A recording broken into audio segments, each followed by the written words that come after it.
Hello everybody, कैसे हो आप लोग। और इस बार हम लोग एक बहुत इंटरेस्टिंग टॉपिक के साथ आए हैं। तो हमें पता है कि ये जुलाई का मंथ है और इंडिया में अभी मॉनसून सीजन स्टार्ट हो चुकी है और काफ़ी ज़्यादा बारिश हो रही है।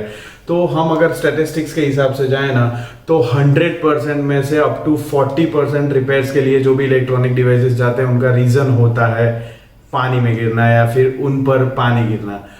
आज हम एक बहुत इंपॉर्टेंट टॉपिक समझने वाले हैं कि आईपी रेटिंग क्या है, आईपी रेटिंग कौन देता है, आईपी रेटिंग सर्टिफिकेशन के किसे कहते हैं, पूरा प्रोसीजर क्या है। अगर आईपी रेटेड होने के बावजूद भी आपका प्रोडक्ट पानी में गिर जाता है या पानी उस पर गिर जाता है तो क्या आपको रिफंड मिल सकता है। So let's get started without wasting any more time.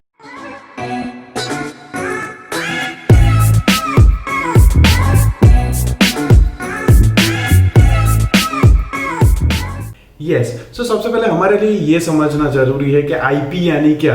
तो आईपी यानी कि होता है इंग्रेस प्रोटेक्शन। यानी अगर आप कोई भी इलेक्ट्रॉनिक प्रोडक्ट्स देख लो वर्ल्ड में, कोई भी, सिर्फ स्मार्टफोन्स की बात नहीं करेंगे हम, कोई भी इलेक्ट्रॉनिक प्रोडक्ट्स का सीलिंग या फिर उसका मैन्युफैक्चरिंग या फिर उसका आउटर जो कंपोनेंट यानी पूरा जो बॉडी होता है उसे वो लोग किस तरह से बनाए, उसका पूरा सीलिंग किस तरह से करें कि उसमें कोई भी मॉइस्चर या फिर वाटर पार्टिकल्स या फिर डस्ट पार्टिकल्स या फिर टूल्स कुछ भी उसमें इंसर्ट ना हो पाए। तो इसको किस लेवल तक रोका है, इसके लिए क्या क्या प्रिवेंशन किए हैं, क्या क्या मेजर्स लिए हैं एक ब्रांड ने उसको बनाने के टाइम, इसके लिए हम लोग टर्म यूज करते हैं आईपी रेटिंग, जिसे हम कहते हैं ingress protection. Second most important point है कि आईपी रेटिंग्स को रेट कौन करता है। यानी ये सारे जो रेटिंग्स हैं, ये जो सर्टिफिकेशंस हैं, वो प्रोडक्ट के लिए देता कौन है, ऐसा कोई इंटरनेशनल बॉडी है या नहीं।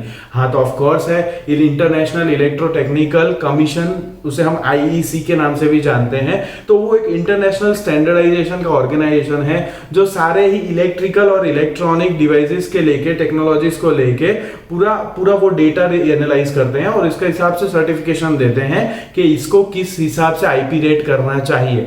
और इसके अलावा काफी सारे इंडिपेंडेंट प्राइवेट ऑर्गेनाइजेशन भी है जिसके पास आप अपना इलेक्ट्रॉनिक प्रोडक्ट लेके जा सकते हैं और वो आपको पूरा पाथ गाइड करेंगे कि आप किस तरह से कौन से सर्टिफिकेशंस कौन से ऑर्गेनाइजेशन से ले सकते हैं और उसके लिए प्रोसीजर क्या है, आप उसको करेंगे किस तरह से, आपका एक्सपेक्टेड आउटकम क्या है उन चीजों के लिए, वो सारी चीजें वो आपको गाइड करके देंगे। One more important point, IP rating हमें चाहिए क्यों हमें आईपी रेटिंग्स वाले प्रोडक्ट चाहिए। आईपी रेटिंग वाले प्रोडक्ट की यूज काफी सारी चीजें हो सकती है, या तो फिर उसका एनवायरमेंटल यूज ही वैसा कुछ हो कि जहां पे वो मॉइस्चर या फिर वाटर या फिर कोई भी टूल्स के सामने आने वाला है, वो एक्सपोज होने वाला है, तो उससे प्रोटेक्ट करने के लिए कभी कभार हमें एक स्टर्डीनेस, प्रोडक्ट की स्टर्डीनेस शोकेस करनी है उसके लिए, और कभी कभार काफी सारे ब्रांड्स उसको सिर्फ एक मार्केटिंग गिमिक के लिए। सो वो प्रोडक्ट का यूज एक्चुअली कुछ नहीं होता वैसा कि वो उस हिसाब से यूज होने वाला है, बट स्टिल उसके अगर हम जब आईपी रेटिंग्स इतने हाई बताते हैं किसी भी प्रोडक्ट्स के, तो पब्लिक का अटेंशन मिलता है, मार्केटिंग में हमें काफी सारे बेटर पॉइंट्स मिलते हैं। So this is one of the reason कि क्यों आईपी रेटिंग्स के पीछे एटलीस्ट पिछले 5 सालों से ब्रांड्स बहुत भाग रही है।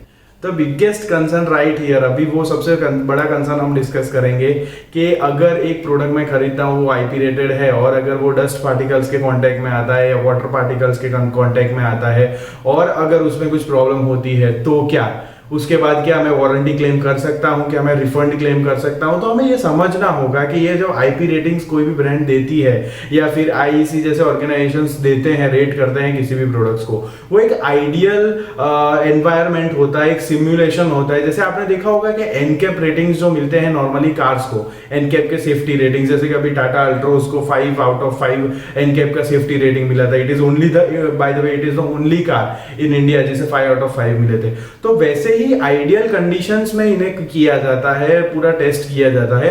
सो ऑफ कोर्स उसके लिए पूरी गाइडलाइन रिलीज की जाती है उस प्रोडक्ट के लिए एक ब्रांड के थ्रू कि आप इसका आईपी रेटिंग चाहे भले इतना ही हो, उसके अंडर आप किस तरह से इसे यूज कर सकते हो। एंड ऑफ कोर्स वहां पे छोटे अक्षरों में हमेशा लिखा हुआ होता है कि आप कोई भी टाइप का रिफंड या कोई भी टाइप की वारंटी क्लेम नहीं कर सकते। अगेन अभी हमने काफी सारी चीजें समझ ली है अबाउट आईपी रेटिंग्स, तो अब समझते हैं आईपी रेटिंग एक्चुअली दिखते कैसे हैं और उन्हें समझते कैसे हैं।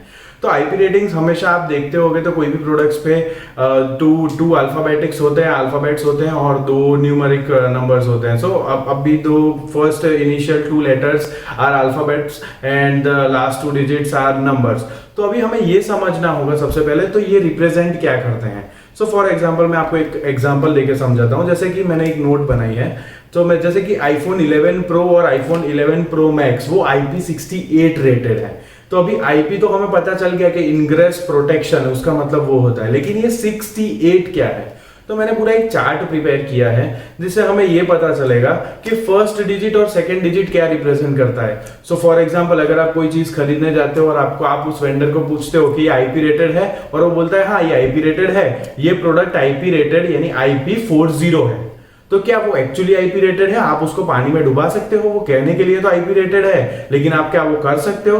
तो हमें ये समझना पड़ेगा कि वो नंबर्स क्या रिप्रेजेंट करते हैं. तो हमेशा आप जो फर्स्ट नंबर देखोगे, IP के बाद जो फर्स्ट लेटर होता है, न्यूमेरिक डिजिट होता है, वो हमेशा ही रिप्रेजेंट करेगा कि उस डिवाइस के अंदर कितने सॉलिड पार्टिकल्स जो हैं वो इंसर्ट हो सकते हैं या एंटर हो सकते हैं. और जो लास्ट डिजिट होगा वो हमेशा रिप्रेजेंट करेगा कि उसमें वाटर का इंग्रेशन यानी पानी का इंग्रेशन कितना हो सकता है उस डिवाइस के अंदर. तो हमें हमेशा ये समझना होगा. वैसे मैं आपको बताता हूँ 00 यानी देयर इज नो प्रोटेक्शन.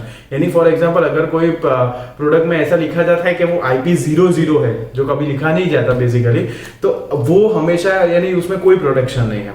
अगर कोई प्रोडक्ट में IP11 लिखा जाता है तो 1 का मतलब कि कोई भी 50 mm डायमीटर वाली कोई भी चीज होगी, सॉलिड पार्टिकल्स, उसके अगेंस्ट में उसे प्रोटेक्शन मिलेगा.